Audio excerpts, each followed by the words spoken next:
You ever done anything like this before? Only minimum security. I see. The driveway's a few hundred yards up on the right. The only thing that ever bothers me is their gibberish. When they start raving on and on and on. You haven't anything to worry about. He hasn't spoken a word in 15 years. Are there any special instructions? Just try to understand what we're dealing with here. Don't underestimate it. Don't you think we could refer to it as him?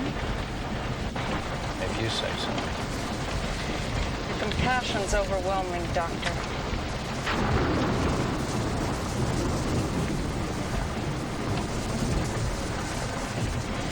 What do I give him when we take him in front of the judge? Thorazine. He'll barely be able to sit up. That's the idea.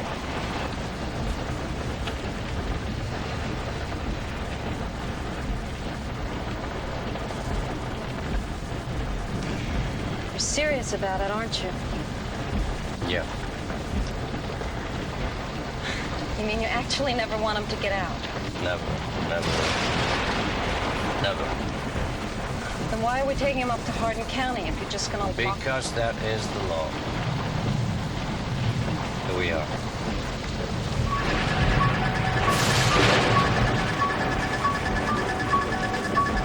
Since when did they let them wander around?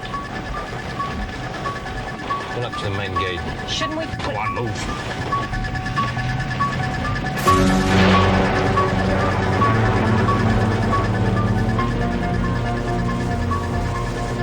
Stop here. Shouldn't we go on up to the hospital and... Wait.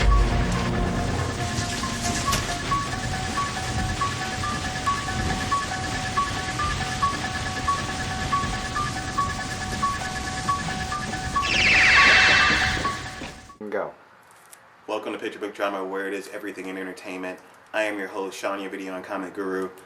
You all know Little Frankie. We finally got to come down to our number one out of 31 days of October, which if you haven't seen it till now, you should know what it is. And with everything behind me, I'm sure it gave it away. What do you think, Little Frankie? What do you think? It's Halloween. This movie in 1978 from Deborah Hill and, more importantly, John Carpenter. It revolutionized the whole slasher film genre. I mean, this film is just so amazing. In 1978, they collaborated with Jamie Lee Curtis, and I mean, they really got this movie going. And just the way he filmed it was different from anyone else. He actually used a camera as the killer's eyes, which had never been used before. You saw so much out of this film, and you even think you see gore in it, but there's very little blood in this film. Even when she stabs him in the eye, there's no blood. So, I mean, this film was all about the atmosphere and creating terror. And they did that in 1978 with Halloween. Now, in 1981, I believe, they actually followed this up because originally, John Carpenter didn't think this film did well. He thought this film bombed. He was actually in another country filming another movie. And he started getting calls for interviews, and he's just like, what the hell's going on? Why do people want to know about it? The movie bombed. They're like, no, this movie's starting to take off. It found a cult following because it got a lot of press. The New York press actually got a hold of it and started putting the word out. And little did he know, that film actually, I think, was the highest budgeted, low budget film until the Blair Witch Project came out. So, I mean, we're talking about over 20, almost 30 years of a film just being the number one independent film. So they followed that up in 1981 with Halloween 2. I like this film. I mean, it follows up immediately at the end of Halloween 1. So they follow Jamie Lee Curtis' character, Laurie, going to the hospital and him following her there. But unfortunately, one thing they did in this film, which I don't know what John Carpenter was thinking, because he wrote the film and he produced it, but he did not direct it. He just didn't want to do a sequel. He said he wrote his film, he was done, but he was contracted to do it, so he basically did that. But one thing he did in here, and he even said he was drunk when he wrote this part, he made Mike Myers and Laura Strode brother and sister.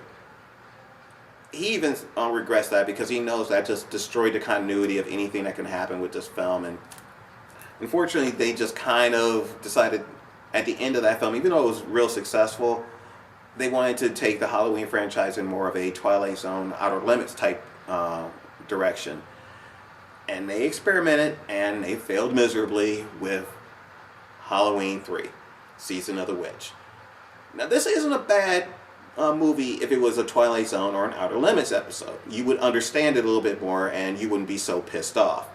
But what they did in this film that just grates on your damn nerves is the damn Happy Happy Halloween song.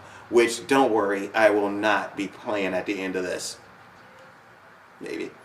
But if you saw my intro, you saw the mask I was wearing. It was kind of reminiscent to what they were doing in the film. The kids would be wearing these Halloween masks, and then this television program would send this signal, and for some reason the mask would eat them up, and maggots and bugs would come out. So, yeah, it was just crazy.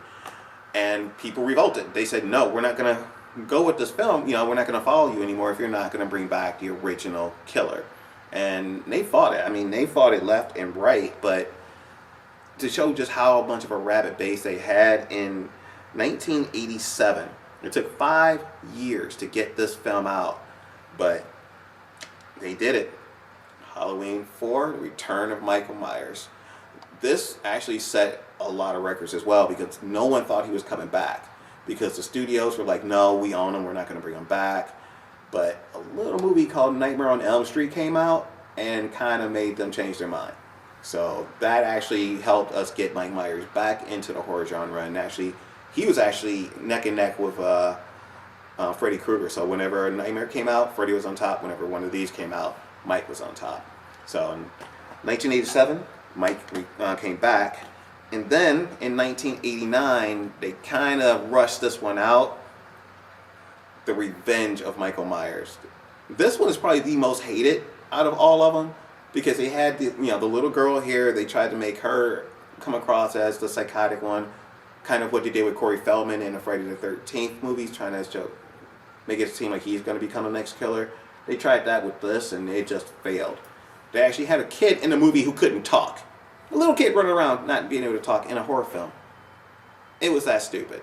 But it actually made money, and The Revenge of Michael Myers made us get The Curse of Mike Myers. Oh God, they just didn't know when to stop. They needed to take a few more years. I think it just came out the next year. So they were really mass producing these because, let's face it, home video was huge at that point, and that's where they made all their money. So even if the film bombed here, people would rent it because no one would go to the theater to see it. But if you rent it, you're paying almost the same amount as you would to a theater. Plus, internationally, these films are huge. They make a ton of money. So, unfortunately, The Curse of Mike Myers didn't do well here, but it did incredibly well overseas. But online, there was a whole bunch of talk about John Carpenter and Jamie Lee Curtis coming back to the Halloween franchise. And for a while, even Jamie Lee was going, yeah, we're both on board. We're going to be writing it, and she's going to be producing it. And it was all going forward, and it all fell apart because basically John Carpenter really didn't want to do it. He wanted to do something else. He's like, I'm done with Halloween. And he went back for the second one, just finally said that's enough. But Jamie Lee Curtis did decide to come back. Okay guys, sorry, we had a little glitch there. I am filming at my storage unit, so the motion sensor light went out on me. Tried to go as long as I could, but just didn't happen. So we're going to start back up with what is basically the retcon of the Halloween franchise. This basically made from The Return of Mike Myers to The Curse of Mike Myers almost obsolete in their own way, because what they did is they came out with, well, the backstory on that is, the rumor was Jamie Lee Curtis and John Carpenter were going to come back into the fold, and they were going to come back into the Halloween franchise. So much so that Jamie Lee Curtis is like doing interviews saying, yeah, we're both back. It's great to be back in doing this. And basically it all fell apart, at least on John Carpenter's part. The man just really didn't want to do Halloween movies anymore. He had seen like Wes Craven and other people coming back into their franchise and doing really well, but he did what he wanted to do with the Halloween franchise. And after everything everybody had done with it, he really wanted to retcon it. This kind of took over from part 3 in a way. It's 20 years later, and that is Halloween H2O. This movie just exploded because on the internet people were talking about how come Jamie Lee's not back. They actually done a whole bunch of fan films that, in my opinion, are sometimes 10 times better than what's been put out on the screen. And they need to get some recognition. So definitely check out Halloween fan films. Just do a Google search and you'll come across so many websites. But this one really reinvigorated the Halloween franchise. Again, it takes place 20 years after Halloween 2. So you kind of see where Laurie Strode had gone, and Mike is still trying to find her, and she's kind of obsessed with him now. So this was Halloween H2O. So that movie was so successful that they kind of quickly shot out Halloween Resurrection. And just the fact that the movie's called Resurrection, considering that the movie itself is the sequel to what is the resurrection of the Halloween franchise, is kind of laughable. Kind of like the plot. You got Busta Rhymes in the movie doing Kung Fu on Mike Myers. It's sad to see. And they took part of the whole .com industry. All the people coming out making their own home videos, which kind of like what I'm doing here. But it was really taking advantage of it, and you were just watching Mike kill people online. It kind of was. They ran it out. They ran the franchise out at that point, and they pretty much ended it at this point. This was the last one in that franchise, and it should have stayed there. But unfortunately, everything's being remade. Nightmare on Elm Street, Friday the 13th, and this is no exception. Rob Zombie pretty much fucked over everything John Carpenter did in Halloween. I mean, you don't need to know who Mike Myers is. It was more of a mystery when you didn't know who he was. He was just a shape.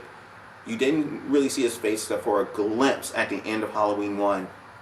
And that was just so quick, people don't remember it. Other than that, he's just an entity walking around and you don't know how to stop him.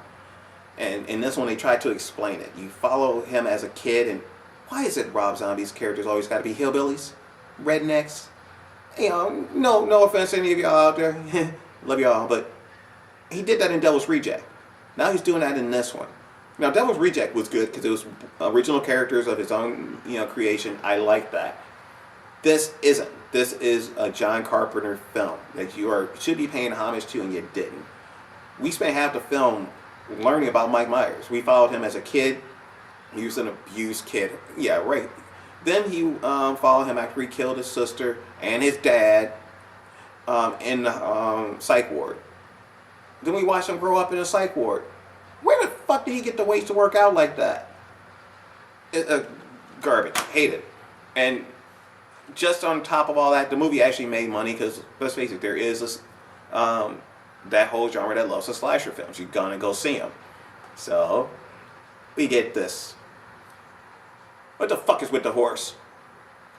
Tell me about the horse, man. I don't get it. Frankie? No, he don't know either. But that's it, guys.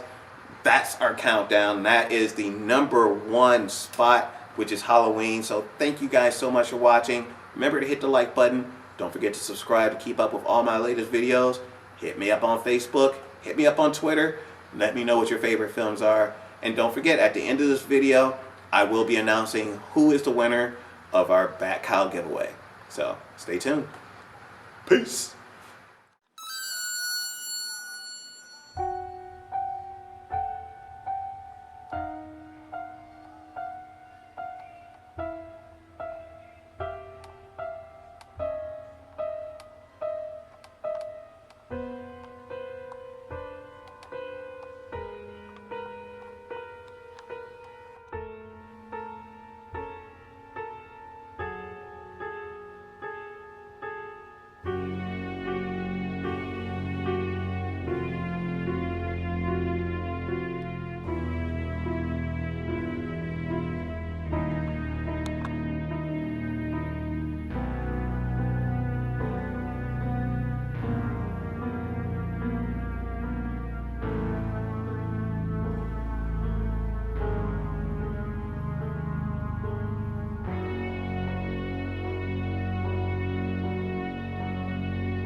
Michael?